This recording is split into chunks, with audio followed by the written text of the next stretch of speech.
students. Today is Wednesday, April 14, 2021. I am Asim bin Salim and I welcome you all in the science class with a new lesson. Our topic for today is 1.2, that is transportation system in humans. In the previous lecture, we discussed about the digestive system as well as the respiratory system of humans. So today we are going to discuss another system that is involved in the human body, that is known as transportation system in humans. So humans are made up of billions of living cells, and every living cell requires food, oxygen, etc. For its survival, it means that these things have to be transported to each cell. It is very difficult task to provide every cell with the things it requires. To meet up with this requirement, nature has built a transportation system in human body. So transportation of materials takes place through circulatory system. ठीक है? हमने you have studied in the previous class about in the previous class in science sixth, you have discussed about the different organs and tissues and cells. So the cells combine to form tissues, tissues combine to form organs, and when different organs combine, they form an organ system. So similar to that, circulatory system is also an organ system in humans. Okay, so humans के अंदर transportation mean to carry out something from some objects या something from one place to another place is known as transportation. So humans को food, oxygen, ठीक है, उसके अलावा minerals, अगर हमें एक पॉइंट से एक बॉडी पार्ट से दूसरे बॉडी पार्ट तक लेके जाने हैं, so what are the paths and what are the ways that should be followed to transport these materials to all parts of the body. So these are carried out through circulatory system. Okay, mainly we need oxygen that is to be supplied to every part of the body. Even every cell required oxygen to make food and provide energy to humans and to carry out its function. So how we have to supply it? So देखें nature ने क्या develop किया, एक system develop किया. So that is responsible for the transportation of oxygen, food by the help of blood. With blood हमारा क्या करता है, फूड और यानी एनर्जी, फूड जो हमें एनर्जी प्रोवाइड करती है, that energy and as well as oxygen carry out करता है हार्ट से हर बॉडी के पार्ट तक. So how this is carried out? This is carried out through vessels. Vessels are the veins and arteries. So what are the main components that are involved in human circulatory system? So there are three main components. The first is the pumping organ, heart. The other is circulatory fluid, that is known as blood. And the others are, then the third is blood vessels, arteries, capillaries and veins. So हमारी body के अंदर जो vessels हैं, blood, एक heart main organ है, ठीक है, pumping organ है. वो क्या करता है, हार्ट सप्लाई करता है पूरी बॉडी को. हार्ट से ब्लड कहाँ पे जाता है, हमने लास्ट टाइम देखा है अपनी रिस्पिरेटरी सिस्टम के अंदर. हार्ट से ब्लड जाता है आपके लंग्स में वो ऑक्सीजन उसके साथ शामिल होती है और फिर वो पूरी बॉडी पार्ट्स में चला जाता है through vessels. Okay, so vessels, there are three kinds of vessels, that are arteries, capillaries and veins. We are going to discuss all the parts of involved in this circulatory system.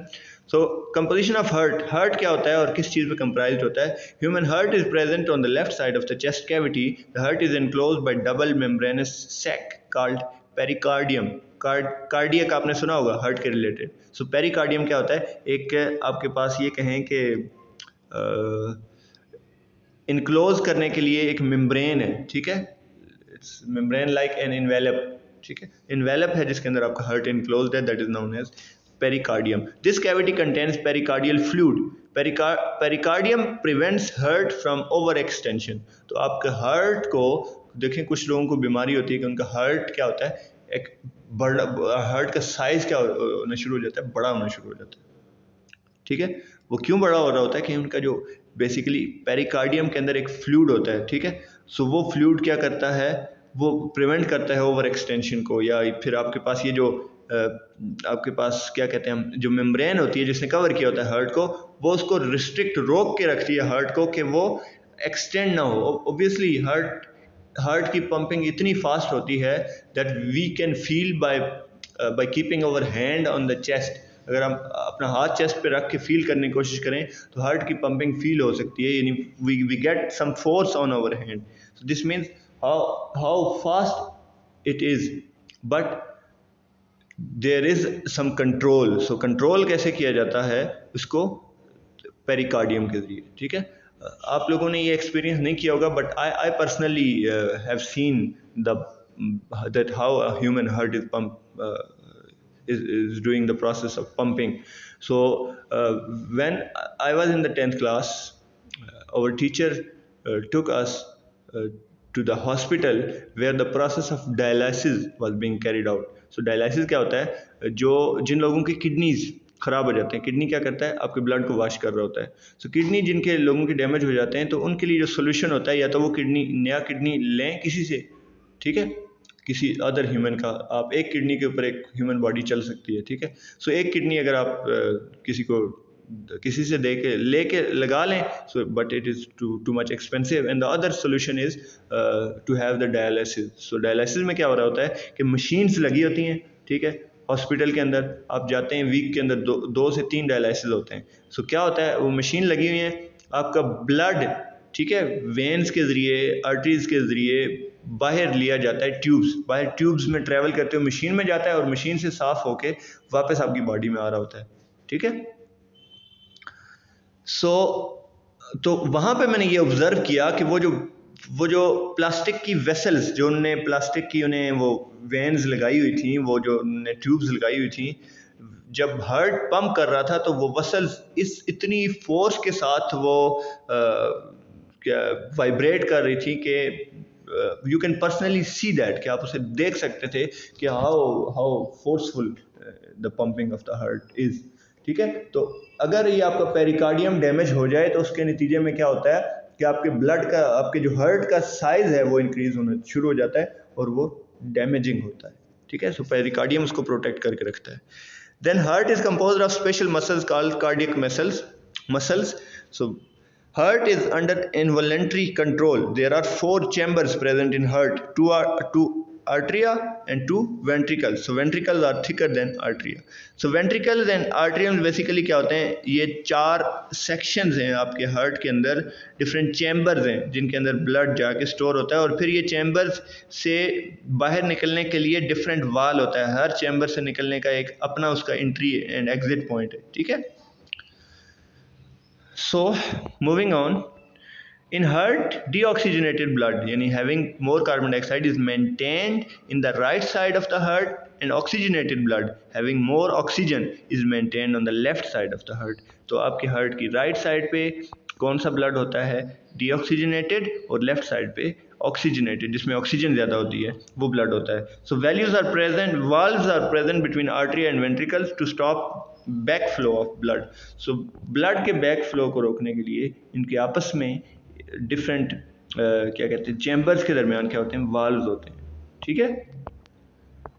So moving on to the circulation of blood, how blood circulates. So all deoxygenated blood from all body parts is collected by vena cavus and put into right atrium. तो आपके जो heart की right side पे right atrium है उसके अंदर डाल दिया जाता है। Right atrium contracts and pumps blood into the right ventricle, and from here blood is transported to lungs via pulmonary arteries for adding oxygen into it. After oxygenation, blood is carried to the left atrium through pulmonary vein and it sends blood to left ventricle. From left ventricle, oxygenated blood is pumped to the whole body of the aorta, biggest artery, ठीक है भाई, ऑर्ट्रा। सो ये biggest artery जो होती है ये आपका blood पहले कैरी करके लेके जाती है। तो ये अगर आप साइड पे देख लें तो ये जो बड़ी वाली आर्टरी आपको एक बड़ी सी रूट आपको नज़र आ रही है, उसकी बाकी सब रूट्स छोटी छोटी हैं, लेकिन जो बड़ी वाली होती है जो मेन ब्लड कैरी करती है इसको हम क्या बोलते हैं, ऑर्टा, ठीक है। सो क्या होता है हार्ट में ब्लड सर्कुलेशन कैसे होती है कि हार्ट की राइट साइड पे हमने क्या कहा कि डीऑक्सीजनेटेड ब्लड होता है राइट चैम्बर के अंदर, ठीक है। सो वो क्या होता है, वो डीऑक्सीजनेटेड ब्लड राइट आर्ट्रियम से जब वो कंट्रैक्ट करता है तो ब्लड राइट वेंट्रिकल में चला जाता है और वहाँ से ब्लड कहाँ चला जाता है, लंग्स के अंदर। लंग्स के अंदर जब जाता है तो वहाँ से कार्बन डाइऑक्साइड तो बाहर निकल जाती है और ऑक्सीजन शामिल हो जाती है, और ऑक्सीजन लेके वो ब्लड वापस फिर पहले हार्ट में आता है। हार्ट में अब कौन से चैम्बर में आएगा, लेफ्ट वाले चैम्बर में, राइट लेफ्ट आर्ट्रियम में। लेफ्ट आर्ट्रियम से वो कहाँ जाएगा, फिर जब हार्ट कंट्रैक्ट करेगा तो वो लेफ्ट वेंट्रिकल, और लेफ्ट वेंट्रिकल से आगे एक वेन है या एक आर्टरी है जिसको हम क्या बोलते हैं, ऑर्टा बिगेस्ट आर्टरी है, उसके ज़रिए वो ब्लड आपकी पूरी बॉडी को सप्लाई किया जाता है, और इस तरह ये प्रोसेस चलता रहता है। वापस ब्लड कहाँ से आता है, एक आर्टरी वो होती है जो ब्लड लेके जाती है, ठीक है, और वापस आपके हर बॉडी पार्ट तक एक आर्टरी जा रही होती है और एक वेन जा रही होती है। देखें अल्लाह पाक ने इंसान को बनाया और कहा गया कि आप गौर व फिक्र करो। तो देखें इंसान जितना गौर व फिक्र करता है उतना वो खुदा का शुक्र अदा करता है, उसकी नेमतों का शुक्र अदा करता है, और उतना ही हमें खुदा पे ईमान पुख्ता होता है। साइंस का ये मतलब नहीं है कि साइंस आपको एक नई दुनिया में लेके जाती है, साइंस आपका खुदा के ऊपर ईमान मज़ीद मजबूत करती है। और आप ये देख के हैरान होते हैं, अगर देखें साइंस की डिस्कवरी ना होती आपको कैसे पता चलता कि हमारे हार्ट के अंदर चार चैम्बर्स हैं, हर चैम्बर का ये फंक्शन है। और फिर ये देखो कि हार्ट से जो ये रगें निकल रही हैं, ये वेन्स निकल रही हैं, आर्टरीज, एक रगें तो वो हैं जो सिर्फ खून लेके जाती हैं हर जिस्म के हर हिस्से तक, और फिर वो हैं, वो अलग हैं जो वहाँ से वापस लाती हैं, और वो हार्ट के एक तरफ नहीं वो दूसरे चैम्बर में लेके जाती हैं। तो ये देखें कुदरत का निज़ाम कैसा है, ठीक है। तो हमें खुदा का शुक्र अदा करना चाहिए हर चीज़ के ऊपर कि अल्लाह पाक ने हमें इतने हसीन, इतने बेहतरीन तरीके में हमें बनाया है इंसान को, ठीक है। सो आर्टरीज और वेन्स दे आर डिफरेंट, वो अपने डिफरेंट पाथ्स हैं उनके। तो ब्लड जिस वेन से जाता है, जिस वेसल से जाएगा उसे आर्टरी बोलते हैं, और जो वापस ब्लड लेके जाती है जिन्हीं, वो बेसिकली गंदा खून होता है जिसमें कार्बन डाइऑक्साइड होती है, ठीक है। सो वो लाने वाली वेन्स होती हैं, ठीक है। सो इस तरह फिर ये एक्सचेंज कार्बन डाइऑक्साइड और ऑक्सीजन का कहाँ हो रहा होता है, लंग्स के अंदर, ठीक है। सो आर्टरीज क्या करती हैं जी, अब हम ये देखते हैं ब्लड वेसल्स जो 3 तरह की होती हैं, कुछ ब्लड लेके जाती हैं, कुछ वापस लाती हैं, इनको हमने स्टडी करना है। सो आर्टरीज क्या आती हैं जी, these are the blood vessels which carry oxygenated blood from the heart. जिस ऐसा ब्लड जिसके अंदर ऑक्सीजन शामिल होती है, दैट इज़ हेल्पफुल, उसके अंदर एनर्जी भी होती है, हमारी बॉडी के सेल्स तक पहुंचाती है।